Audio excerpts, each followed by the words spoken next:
최우순의 자는 무구, 본관은 전주이다. 의민공 최균의 후손으로 고성의 학동에 살았다. 순조 때인 1832년에 태어났다. 최우순은 태어날 때부터 신체가 커서 거인 같았다. 공부할 나이가 되었을 때 그날 배운 것은 곧바로 외웠다. 송이순에게 수학하였는데 송공은 최우순을 큰 그릇으로 여기며 말하였다. 훗날 이 아이가 성취할 것을 헤아릴 수 없다. 천성적으로 효성스러워 어버이의 뜻을 잘 받드는 것을 최우선으로 삼았다. 그 전에 어떤 사람이 최우순의 아버지에게 훌륭한 아들을 두었다고 축하하자 아버지가 말하였다. 그대의 말은 너무 지나치군요. 그러나 나는 아들에게 어떤 일에 대해 두 번 말하지 않기는 합니다. 최우순이 과거 공부를 하여 초시에 합격하고 대과를 보러 갔을 때 어떤 사람이 이익을 제시하며 부정을 저지르자고 유혹하였는데 최우순은 이에 응하지 않았다. 그 뒤로 벼슬길의 뜻을 두지 않았다. 이윽고 고향으로 돌아와 다만 책을 읽고 이치를 탐구하며 지냈다. 서울 사람인 최익렬과는 오래전부터 친구로 지냈는데 하루는 여관에서 우연히 만났다. 최익렬이 빚 때문에 곤란을 겪고 있자 최우순은 전대를 털어 그 빚을 갚아주었다. 1886년에 갑자기 전염병이 널리 퍼졌는데 그 병에 걸리면 곧바로 죽었다. 어떤 사람이 병에 걸려 최우순의 집을 찾아왔는데 최우순은 그를 맞아들여 있는 힘을 다해 치료하였다. 또한 그가 죽자 몸소 시체를 염하여 그의 집으로 돌려보냈다. 1876년에 큰 흉년이 들었을 때 최우순의 집안도 넉넉하지 않았는데 이자를 받고 빌려준 돈을 내어 멀고 가까운 곳에 다급한 사람들을 구원하였다. 날마다 죽을 끓여갈 곳 없이 굶주리는 사람들에게 나눠주었다. 1877년 봄에 최우순은 마침 아들을 낳았다. 어떤 사람이 자식을 낳은 집은 피해야 할 것이 많다고 말하자 최우순이 말하였다. 저 사람들은 하루 먹지 못하면 병이 들고 이틀 먹지 못하면 살 수 없소. 그대는 어찌 차마 이런 말을 나에게 하는가. 그리고 전처럼 계속 죽을 끓이라고 하였다. 1885년에 또 큰 흉년이 들어먹을 것이 없게 되었다. 게다가 사나운 관리들이 가혹하게 세금을 걷어들이자 마을 주민들이 사방으로 뿔뿔이 흩어져 마을에 밥 짓는 연기가 피어오르지 않았다. 최우순은 친척을 모아놓고 서로 위로하며 말하였다. 하늘이 우리 일가를 죽이려고 하나 보다. 그리고 빌린 돈 4천금을 내어 굶주리고 위급한 친척부터 우선 나눠주어 가족이 흩어지지 않게 하였다. 힘든 상황이 닥치면 다른 사람의 급한 상황을 구원하는 의리가 이와 같았다. 이웃 중에 술에 취해 행패를 부리던 자가 최우순 친구 집의 소를 잡아먹어버렸다. 뒤에 일이 발각되어 송사가 일어나게 되었다.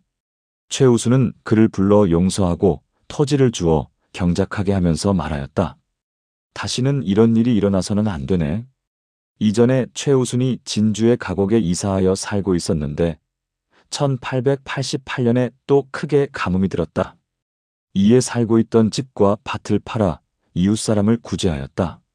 1889년에 가곡을 떠나 다시 고향으로 돌아왔는데 몇 해 동안 돈을 내어 사람을 구제하였기에 가세도 기울어지게 되었다. 거친 밥과 소못도 마련하기 어려웠다. 그러나 최우순은 평소처럼 담담하게 생활하며 조금도 마음에 두지 않았다. 조상 모시는 일에 정성을 다해 초상이 나면 나이가 많다 하여 소홀하게 행동하지 않았다. 조상 묘를 찾아뵐 때도 거리가 멀다고 가지 않는 경우는 없었다. 일찍이 병법의 뜻을 두어 강태공과 손자의 책을 꿰뚫었다. 1896년에 여러 고을에서 병사를 모집하여 의병을 일으켰다. 고성에서는 오직 최우순이 이 일을 주관하여 이를 감독하였다. 다음 달 최우순은 병이 들어 집으로 돌아왔는데 얼마 되지 않아 진주의 병사는 패배하였다. 이때 대구의 대장이란 자가 근처에 의병을 주관했던 자들을 체포하였는데 그와 친한 사람에게 말하였다. 내 들으니 최우순은 군자라고 하더라. 그리고 마침내 그의 죄는 묻지 않았다. 1905년에 을사조약이 강제 체결될 때 6 충신이 죽었다는 소식을 듣고 최우순은 시를 지어 조상하였다. 1909년에 황해도 출신 의사 안중근이 죽음을 당했다는 소식을 듣고 또 시를 지어 그의 죽음을 애도하였다. 오래전에 최우수는 쌍강의 모래 색깔이 하얗고 깨끗한 것을 보고 마음에 흡족한 생각이 들어 자신의 호를 청사라고 지었다. 1910년에 나라를 일본에 빼앗기자 동쪽으로 난 집 대문을 막아버리고 서쪽으로 내면서 말하였다. 내 어찌 원수 나라를 마주하리요? 그리고 청사라는 호를 서비로 바꿨으며 이에 대한 시와 산문을 지어 자신의 뜻을 나타내었다. 사람들은 최우순이 순국할 뜻을 이때 결심하였다고 여겼다. 1911년 3월에 면 관리가 편지를 전해주며 말하였다. 일본 사람이 장차 노인들에게 은사금을 하사할 텐데 가서 받겠습니까? 만약 그렇게 하지 않는다면 화가 미칠 것입니다. 이에 최우수는 눈을 부릅뜨고 쏘아보며 말하였다. 은혜로이 주는 것이 아니라 바로 원수가 주는 것이다. 일찍이 그 돈으로 산 것은 개와 돼지도 먹이지 않을 것인데 하물며 사람이랴. 14일에 은사금을 받지 않는다는 이유로 최우순을 불렀으나 가지 않았다. 그리고 편지를 보내 다음과 같이 답하였다. 옛날에 제나라 경공이 산림관리인을 깃발을 들어 부르니 산림관리인은 자신의 신분에 맞지 않는 것으로 부른다고 하여 죽임을 당할 줄 알고도 가지 않았다.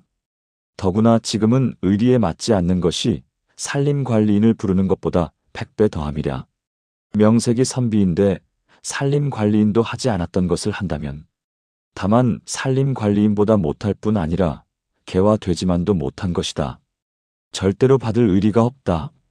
선비는 그것이 의리에 옳지 않으면 수많은 말과 곡식도 돌아보지 않는다.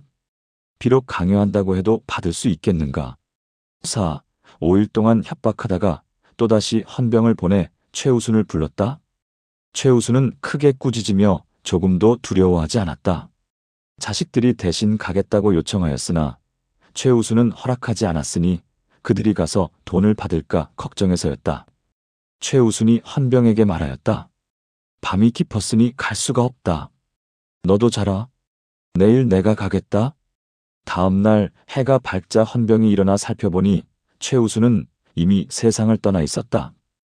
헌병이 놀라 달아나자 집안 식구들은 그제야 그 사실을 알았다.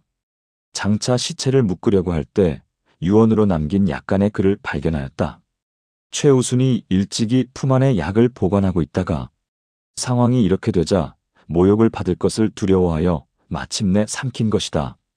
당시 최우순의 나이는 80세였다.